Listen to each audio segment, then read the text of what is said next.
I just want to say, I mean, obviously you can read from the title what this is going to be about, but I just want to start by saying it's not an easy subject to talk about, and I'm going to do my best to cover this as delicately as I can, I guess.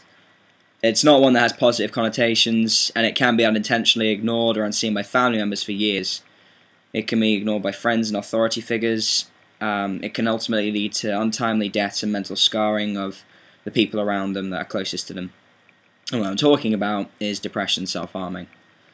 Depression affects 10 to 25% of women and 5 to 12% of men each year. It's well over 121 million people worldwide. It's on the rise in teenagers, and I feel this needs to be addressed properly. The campaign videos out there are not what I feel. They're not advertising this properly, and the people who are talking about it they don't seem to be really covering the issue.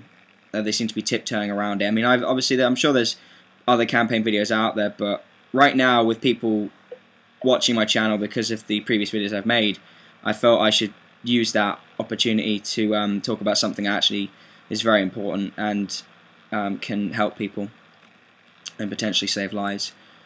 And I myself have self-harmed, and I've suffered from depression, and I've lost more than one friend to suicide, and I know more than one person that suffers with depression. But it's not my story that's really important, and I don't want to preach about what I've been through and how it's affected me, because you people don't watch my videos because it's all about me. You watch them because of what I've got to say about something. It's not about my life story. It's just about how I tell things. And I've been getting messages from people who have been talking to me about their own struggles and their own battles with depression, self-harming and attempted suicide. And quite frankly, they're incredibly inspirational, and it just goes to show how strong the human spirit is, how indomitable it is. And with the right people around you, you can overcome anything. If you have faith in yourself, if you have your family, your friends, or anyone there, even a counsellor for support, it can really help. So I'm going to read a couple of these messages out, and one I got from Sarah here says, I was diagnosed with depression when I was 13. I'm now 28 years old and I'm still battling it. I self-harm on occasion. I've lost my brother to suicide. It'll be 10 years this December. Life is hard and it feels like it's not worth it, but I've found that good friends, counselling, therapy and time does help. It's cliched, but it's the truth. I'm a lot better than what I was, even though I've got a long way to go, and life feels worth it again. And one below that from a guy who doesn't want to be named. He says, for your depression video, I went through a time where I was always down. I didn't eat or sleep and I had no idea what was wrong. I self-harmed and hated myself, and I still get that, only it's not so bad anymore. But I suffer from SAD, Seasonal Affective Disorder, which means whenever it's winter, I get down and can't help it. Which is horrid, and it's especially bad this year, as I've moved to Germany on my own this year, and I don't have any friends near me to help me. But he feels that the support he had from his friends when he was at home was enough to help him stave off the need to cut. And I understand that depression is the sheer numbness, it's the inability to emotionally connect with anyone or anything, and therefore makes it very hard in social situations, and it makes it even harder to try and talk about it. And the drive to go for a knife or to drink or to self-harm in any shape or form is to feel something. It's, people cut, and they cut deeply into their arms, their legs, their shoulders, wherever they can, just to feel something from it. But I'll tell you one thing you might want to take away from that if you're going to go reach for the knife is, very simply put, the scars are never worth it. I mean, you guys have seen from the videos, I've got a half sleeve here, and it covers up some of the scars from when I was younger, and, I'm very proud that I've got this tattoo for many reasons, and one being that I can't see the scars, but I know plenty of people that have very, very deep lacerations on their arms that have formed horrible scars, and they need to consider getting skin grafts for it now. Because when you're in your early to mid-20s and you've moved on with your life and you're trying your very best to meet new people, and you've spent your teen years as a hermit or, trying very hard to not discuss the subject, and you finally overcame it, the worst thing in the world is when someone sees it on your arms and asks you about it, and you then have to relive everything you've been through again and again and again. And it doesn't get any easier. I think that music is an incredibly important part of your life when you're a teenager, especially when you're battling with these kinds of emotions and these kinds of needs to grab for a knife or grab for a bottle of pills, because the music you listen to can ultimately dictate how you feel. Music is one of the most powerful things in the world, and there's a lot of bands out there that understand their fans have had trouble self-harming. My Chemical Romance is a prime example of that, and the amount of people's lives they've saved, it can never be underestimated. It's you know, they do a great thing regardless of whether you like their music or not. They are saving lives with their music, and it doesn't even matter if it's a band that doesn't go out there to try and make music that saves people, because the artists themselves don't always know who's listening to it.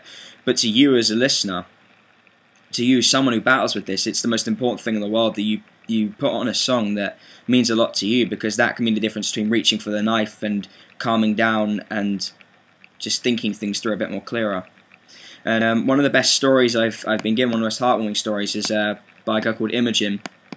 And she's 15 years old now. She says, "When I was 6, my mum was diagnosed with cancer and I became a young carer, changing dressings and making food for my mum while my brother would sit around and do nothing. She thankfully recovered from this around a year later and went into remission when I was 7.5. At the age of late 12, I was sexually assaulted by my best friend's older brother, and I went into a state of anger, depression and dismissal. I started to run away from home, going missing for days, drinking, smoking and taking as many drugs as I can. This continued for nearly 2 years, and I did not tell anyone what had happened for a year after the incident, when a close friend told my mum, who forced me to tell my story to her.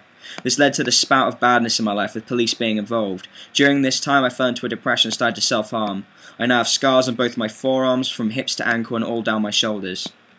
Throughout this process, my mum was diagnosed with cancer for a second time, and this pushed me over the edge of being able to handle things, and I tried to commit suicide twice.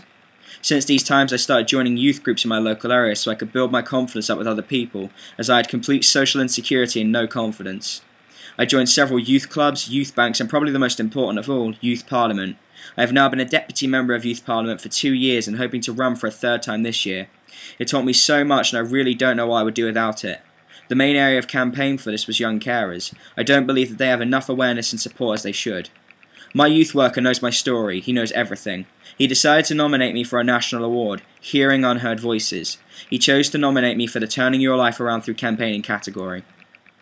Depression and disaster is not the end of the world. You can work through it. It's tough, but I'm speaking from experience.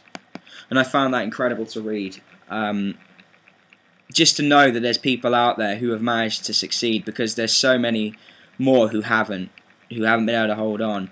And I can't stress enough to anyone who's reading this who knows someone with depression, you just sitting there and listening is one of the best things you can do. Sometimes they don't need your opinion or they don't need your judgment, but they just literally need you to sit there and listen while they talk. Because you listening is the difference between them going for the knife or them, as I said before, sitting down and thinking these things out. And if you're someone that's watching this and still feels like cutting, the most valuable thing you can take away from this video is it doesn't just affect you. If you try to commit suicide and you succeed, it affects everyone around you. Because you are someone's son, you are someone's daughter, you are someone's mother, you are someone's father, you are someone's sister, brother, best friend, niece, nephew, cousin. You cannot possibly imagine the ramifications of what you're doing. It has the splinter effect where it basically hits everyone around you. And unfortunately, I know people who have committed suicide and a close family member has been so torn about it they've taken their own lives. Because it's your mother and father that have to deal with that when you go. It's your children that have to deal with that when you go. It's your best friends that have to deal with that when you go. And when you're lying there and you've cut one of your wrists open and you've hit the tendon so deep you can't actually cut your other wrist, and the sad music's playing in the background and your blood's flowing out and you're terrified, the more scared you get, the faster your heart pumps, the more blood comes out, and then you get too weak to scream. And the last thing you could possibly see is your best friend, your mum, your dad, or anyone you love and care about coming through that door, tears in their eyes, and picking you up and putting you in an ambulance, and you don't know whether you're going to wake up again. And it might be very graphic and it might be very shocking to talk about, but it's not being addressed in the way it should be, because people are tiptoeing around this issue too much. And in all honesty, you really need to address this head on, and I hope that's what I've done here. This can't be covered in 10 minutes, it's not possible, but I hope I've at least said something that stays with your mind. If you're someone who's depressed and feels like cutting, please talk to someone, because it's never worth it in the long run. And if you're someone who knows someone who's depressed, talk to them and listen. Thanks, guys.